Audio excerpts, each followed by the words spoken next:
All right, everyone, thank you so much for joining us for another episode of Pursuing Purpose, a career talk show where we be discussing the career pursuits, purposes, interests, and passions of individuals in the Ghanaian community in the GTA. Today, we have our talented, magnificent artist here and community health worker, Kofi from home. He's blessing us with the opportunity to learn about his experience navigating his purpose. So today we'll learn about him and inspired by him. Thank you so much, Kofi, for joining us today. It's a pleasure to have you. How are you doing? Hope your day went Thank okay. you for having me. I'm feeling good. Thanks. Good. I'm glad to hear that. So we'll jump right in. A lot of people in the Ghanaian community would be surprised to know that you're thriving and being able to enjoy your talents, being able to showcase it to the world, and being able to have another full-time job, being able to pursue another asset and skill set of yours. So if you can tell us about your full-time job and your title, that would be hmm great. And then we can start off with how you started in that role. Sure. So I was a community health worker. I'm currently on a 1 year leave of absence because I recently relocated to Windsor. Um, in my role as a community health worker, I was responsible for supporting people under the umbrella of the social determinants of health. So that's education, housing, um, employment, everything that you can think of. Like, yeah. And the way that I was able to do it, I was able to work with people one on one. I was able to create programs, initiatives, and partnerships with local stakeholders. So basically, it's kind of like operating under your own enterprise. Mm-hmm. There was just like so much freedom in how I can get that done. That's And amazing. for me, that's like one of the biggest things that attracted me to the position. That's amazing. I love that. Being able to be free to just go and do your own thing without having those tight roads. That's amazing. And so I had met you or come across some of your support in the community when I was living in Jane&Finch, and there was the Freedom Fridays. It was amazing. I loved Yes. being able to enjoy that. And so, did your interest in supporting the community start out by living and experiencing life in Jane&Finch? Mm, um, I would say it did. Um, I guess I was doing the work uh, a while, like a long time before I got into my career. It was just something that I did naturally. So where I can connect people to resources, I would do so. I would volunteer. I found myself working at the Jane and Finch Boys and Girls Club, working for TCHC without any plans on becoming a community worker. And then as time went by, I kind of like gravitated towards where I am now. I see. Okay, so just feeling that urge to be involved was just there. It was just natural. That's Yeah. great. Perfect. And so, were you going through school in a different direction, a different path when you were in high school and university? What did you study or focus on? Okay. So when I graduated from high school, I initially took design foundations at Humber. It was a 2 year program. It was a 1 year program with the option of two. So I did design foundations for 1 year, and then transferred to Centennial College for art fundamentals. Okay. Um, So the and then, artistic side started to play in. yeah, so funny enough, with both schools, I was told that I should pursue a different career path. I should Wow. do some soul searching.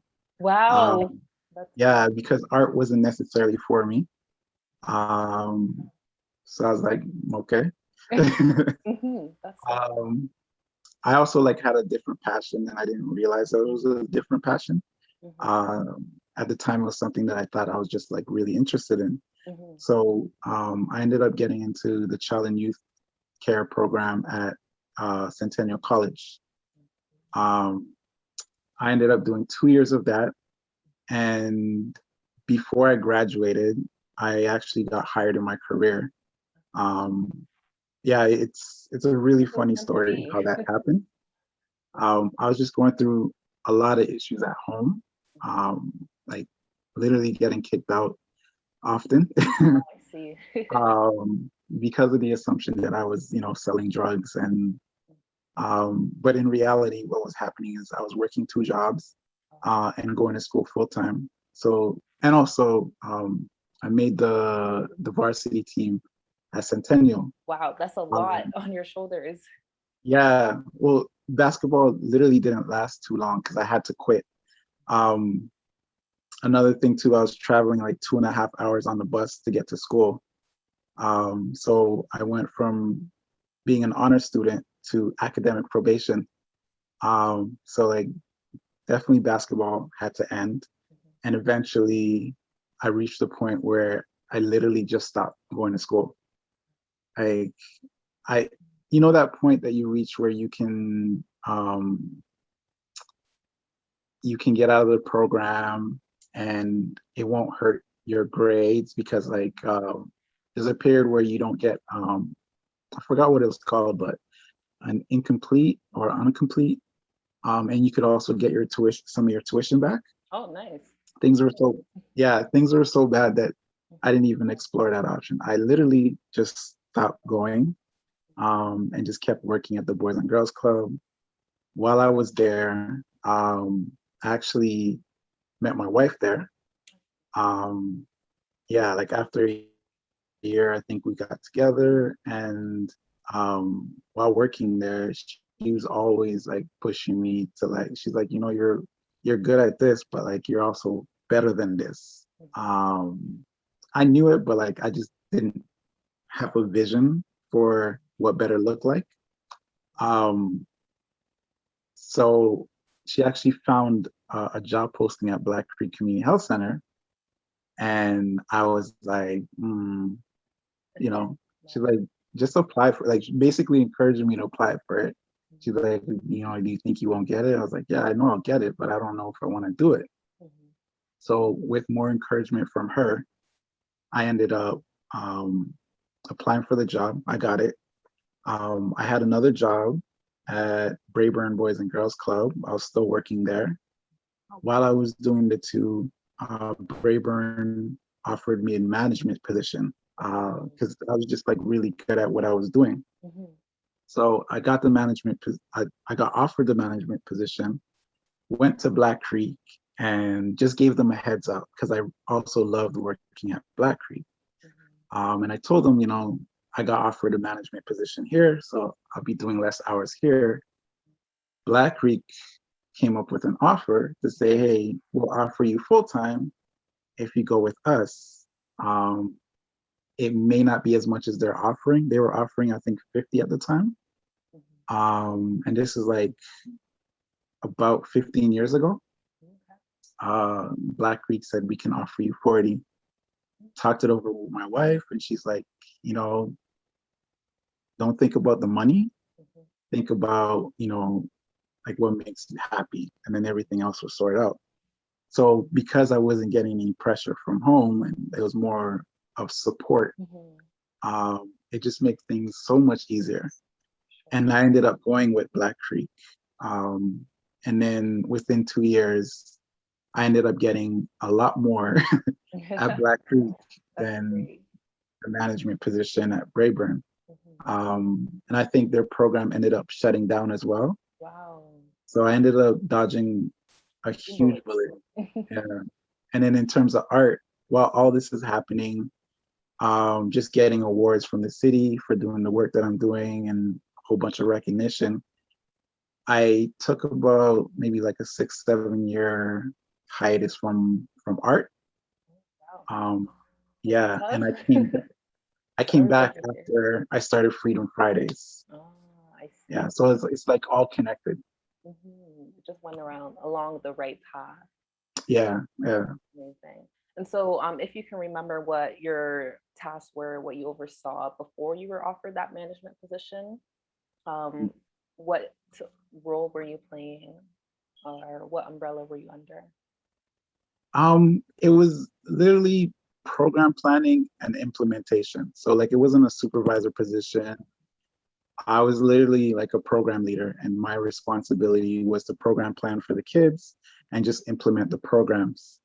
Um, and then I just the way that I work, um, I do have like a lot of talents. I'm very resourceful. So I use what I had, and I guess they were able to see that and, just recognize that maybe there's a different role that I could be playing with all these Mhm. skills that I have to bring to the table. Sure, that's amazing. And so I think I do remember a little bit of how Freedom Friday came about. Was it at Black Creek that you were working with your coworker? Who was it at, or was at a different location? It was at Black Creek. How that started, one of my close friends who passed away, uh, he called me up one day. He's like, "Kofi, you need to do more programs, like the inception part." Mhm. And basically, that's how we operated. He would just say like something really small, and a couple weeks later, something would happen. Wow. So I ended up having like a youth program at Black Creek. It went really well, but I found that right after program, when we were outside of the center and just talking, different things used to happen. Like people would freestyle, people would spit poetry. We would get into like these deeper conversations that while we're in program, people kind of like were too shy to bring up. It was just more of like a change of environment, literally right outside the center. So I thought to myself, what if I was to be able to create this on a bigger scale? Um, just start it and let it grow organically. Mhm. So I approached my coworker, Butterfly, and I was like, let's do a program. She's like, I'm down. She's like, what do we need? I was like, a space, Mhm. food, and music. Mhm. And then from there, a bunch of elements just started, it just grew organically. And at one point, we reached about, I think, 1,500 participants. Wow. Um, so that was pretty cool. Yeah. Yeah, that's amazing. So did you already have ties with the libraries? Most of um, the events took place in the library and some community centers. So did you have some ties working for the city, or did you have to go on your own and pitch the idea to them and pray that they would approve it? Oh, well, first of all, how it started at Black Creek, um, I didn't have permission to run the program. Oh, I just happened to have the keys.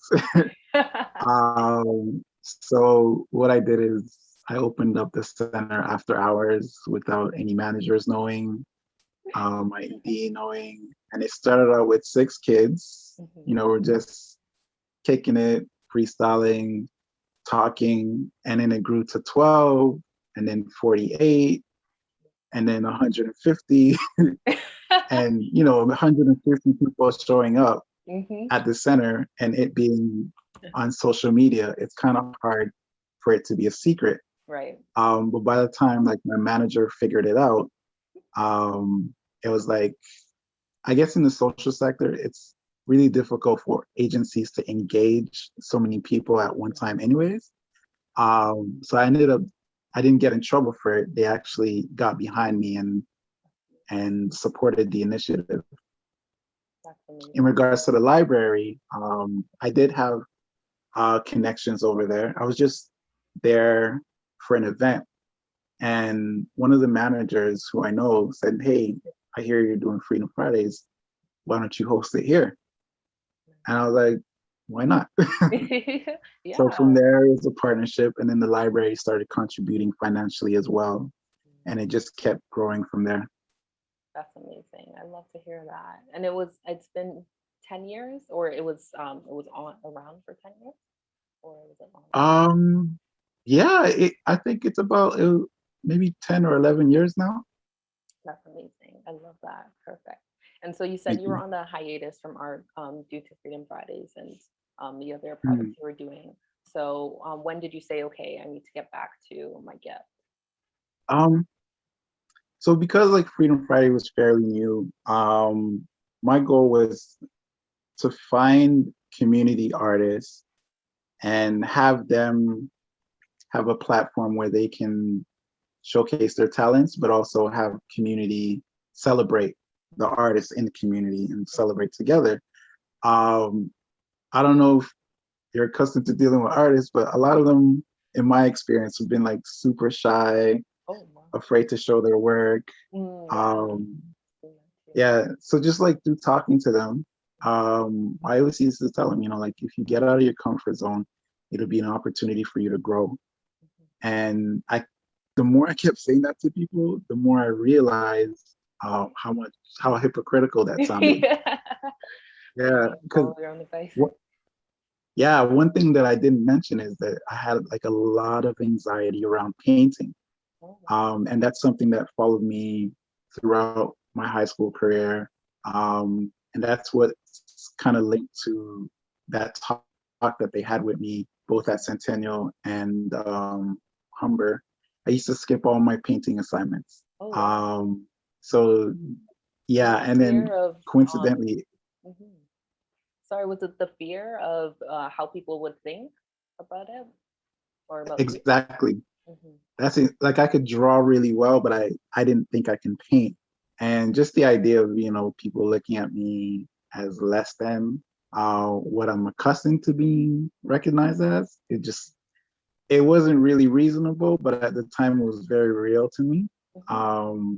So my response was just to like run and hide when it came to, painting assignments. And because of that, like academically, I suffered Oh man. for that. Um, so going back to Freedom Friday, it's sounding and feeling hypocritical. I was like, you know what? Let me follow my own advice. My first painting is going to be at a Freedom Friday event. Coincidentally, it was one that we had at Yorkgate Mall in front of like a huge crowd, over 500 people. Wow. What are the odds? And that's actually how I developed my process. The same way I started creating art is the same way that I found my painting process. And it was literally to enjoy the process of painting and leave the final product for everybody else. So whether they loved it or not wasn't my business. Hmm. The fact that I was creating and it felt good, that was my only focus. And because I was able to do that, I was able to get over my fear and um, continue and just grow in my artistic practice. Absolutely. I love that. And so when did you have your first sale? And who was it to? Do you remember? Yeah. Oh man, I regret it. My first sale, my first sale, I didn't know anything about the business. Oh. I must have spent like $200 on creating the piece. That doesn't account for the time I spent, Hmm. and I sold it for $75. Oh. Yeah. So at that point, I learned very quickly Hmm. about pricing. Hmm. I realized that that wouldn't be sustainable if I'm running a business. I can't be Yeah. spending, So I just started to look at the cost for each project Hmm. financially and then time wise, and then started to make adjustments from there. Oh, I see. So, of course, when you first started out, it took much longer. When long did it take for, let's say, what's an average piece? The average that I usually do is a 30 by 40. Oh, okay. And what's Mhm. and when you started out, how long did that take you? And then versus now. Sometimes, Hmm. sometimes it could take me an hour. And then there's pieces that took me a full year. Oh, wow. Oh, because you Yeah, had some and then ideas or something felt off or so. yeah, like I don't like to force pieces. It's more about like how I'm feeling when I'm creating them. So I'll go as far as I can, and then I'll just stop. And then usually I'm working on like 4 or 5 pieces anyways. Hmm. So I'll put one aside, and it could take a week, 2 weeks, months, or a full year for me to come back to it. Hmm. And have you ever taught a class or have you thought about teaching a class? I've taught a few. I've done one-on-ones. I've done groups. A lot of stuff for the library. Um, I'm contracted out with Vibe Arts for children and youth. Okay. Um, so I've facilitated a few classes for them. Mhm. If you're not familiar with them, I see. they are an organization that's been around for about 20 years, and they receive funding for artists to go out into like priority neighborhoods Mhm. and give free art lessons to youth in those communities. That's great. I love that. And I think they also host art festivals with all types of. Yes. Oh, so you're familiar. Yeah, I think I came across them. I wanted to go to one, but I think maybe I moved. There was a really big one that I thought would have been great, but I moved. So they definitely are a great organization. I've come across a few times. Yeah. That's amazing that you're part of that. Great. You're well acquainted in Windsor. Do you hope to go back into your role in at Black Creek, or are you going to be looking for something else? I'm actually, the plan is to do art full time. Oh, that's great. Yeah. So this first year is really to like, get some roots, get settled, Mhm. found some foundational stuff around the business so I can make a lot of things automated, which in a sense will free up my time and also solidify like different income streams. Because as artists, the last thing that you want to do is to have your income contingent on the amount of Selling. pieces that you paint. Mhm. Mhm. Because if you paint like me, like sometimes you literally don't feel like it. I haven't painted in about maybe like 6 7 months now. Oh, wow. Yeah, so if Wow. that's the only way that I was making money, then I would be in serious trouble. For sure. Love that.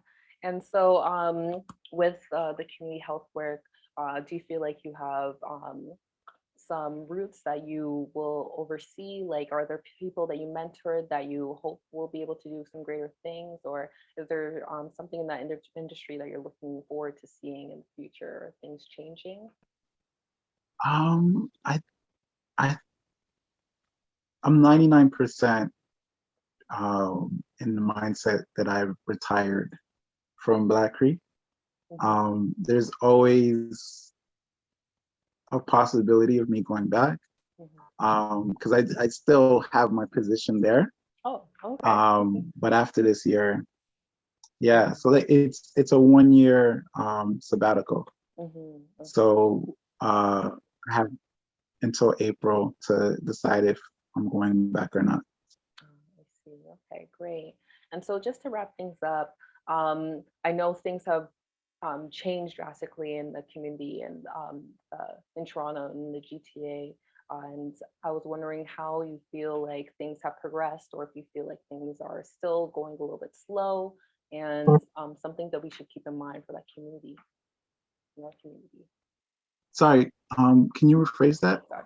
Yes, I was wondering how you have felt over the years. Have you seen enough progress in the community, Jane&Finch community, Toronto community, um, with individuals at risk or individuals who are going through some things? Have you seen progress with them individually and with the support from the community and the government? Do you think Hmm. things have drastically changed and progressed positively? Or do you feel like there's still a lot of work to be done? Um, I I still feel there's a lot of work to be done. One thing I can say about the Jane and Finch community is that there are a lot of brilliant minds. There's a lot of talent in there. Uh, it's filled with a lot of ambitious people, hardworking people, um, and it's really layered. The circumstances kind of make things difficult. So, like, I'll never say that the residents in Jane and Finch are hopeless Mm-mm. um, because of their circumstances. I will say that it's it's more challenging because of the circumstances. Mhm. So in that respect, like there is a lot of work to be done. Um, in my heart, I feel like gentrification is coming for Jane and Finch, Yeah. and that's kind of sad. Um, of course, like the community is fighting it. Mhm. Um, But I don't know. We'll see. We'll see what happens. But yeah, there is a lot of work to be done in that community. For sure. And what can we do as allies or individuals on the outside? What do you think is something, some support that is needed? Ah, um, well, there's a lot of like grassroots organizations and major stakeholders that are continuously pushing back against gentrification, pushing back against the stigma that's attached to Jane&Finch, which is like it's a place filled with talentless, hopeless, ignorant people, which is like completely false. Um, there's stakeholders that are pushing back and also trying to get sustainable resources, not just funding, but just resources Mm-hmm. um, on different levels.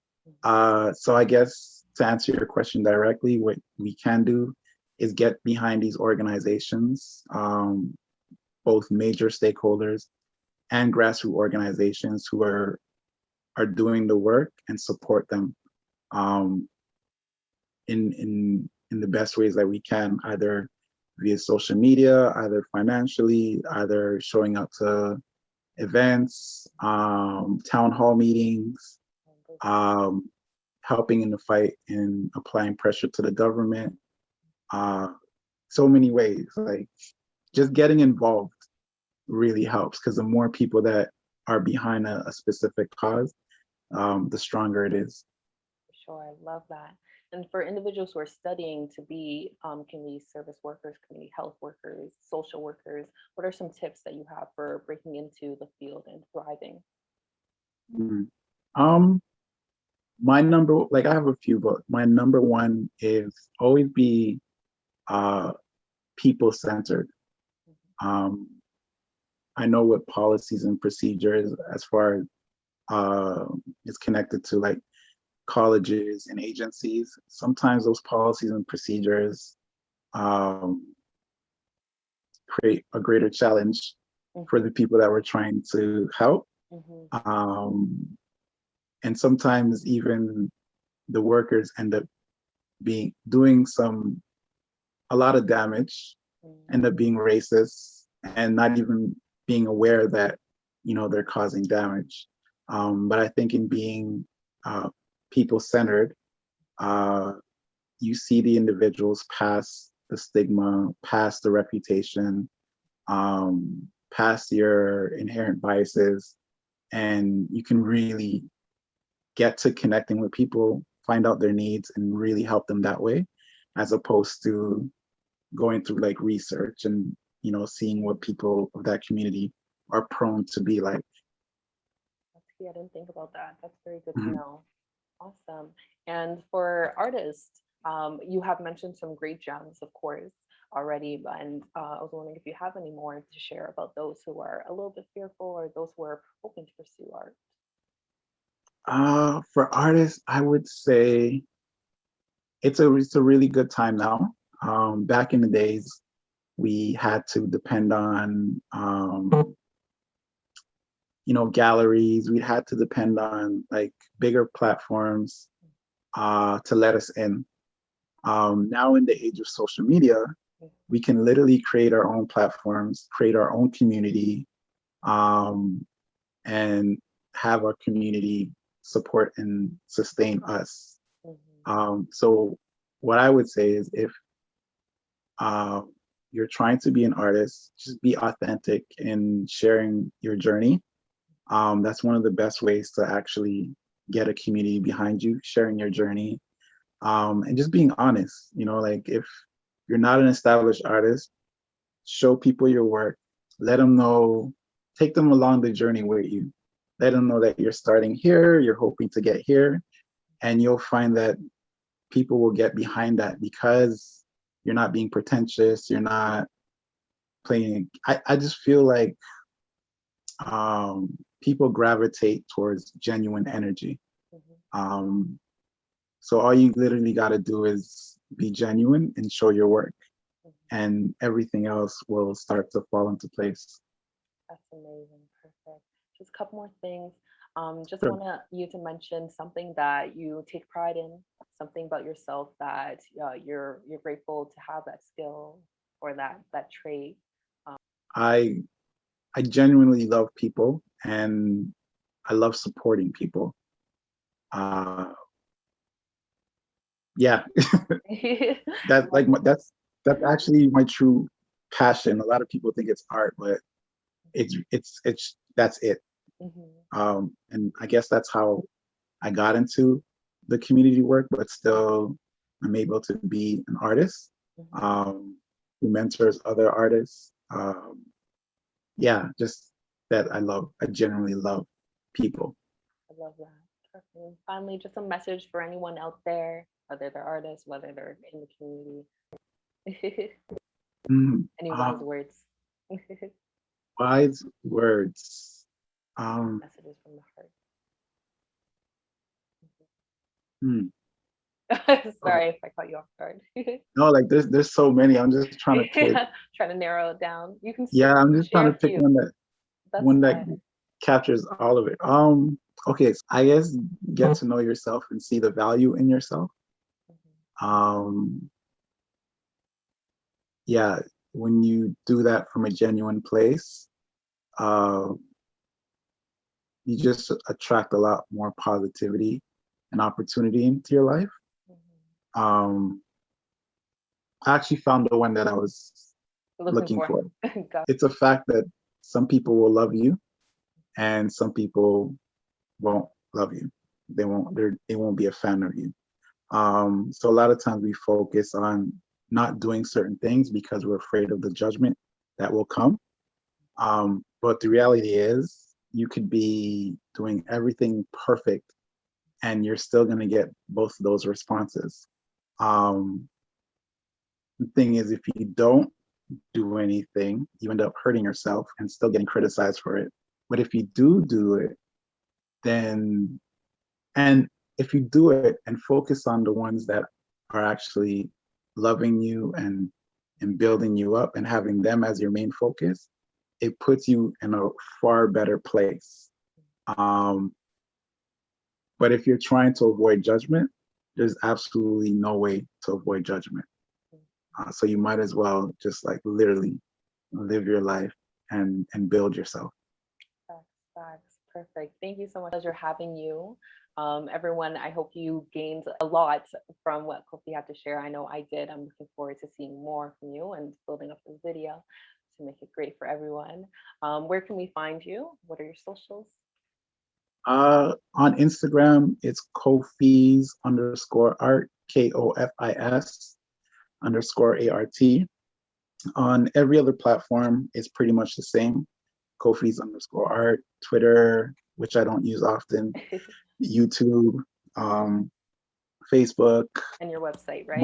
Funny enough, now that I'm transitioning to being full time, I've decided to use my full name.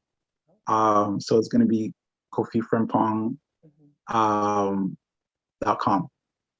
Perfect. Yeah, so once it launches, that's what it's going to be. Perfect. Awesome. Thank you. And thank you everyone for joining us on another episode of Pursuing Purpose. We hope to see you next time. You guys have a good evening and God bless. Take care. Bye. Bye.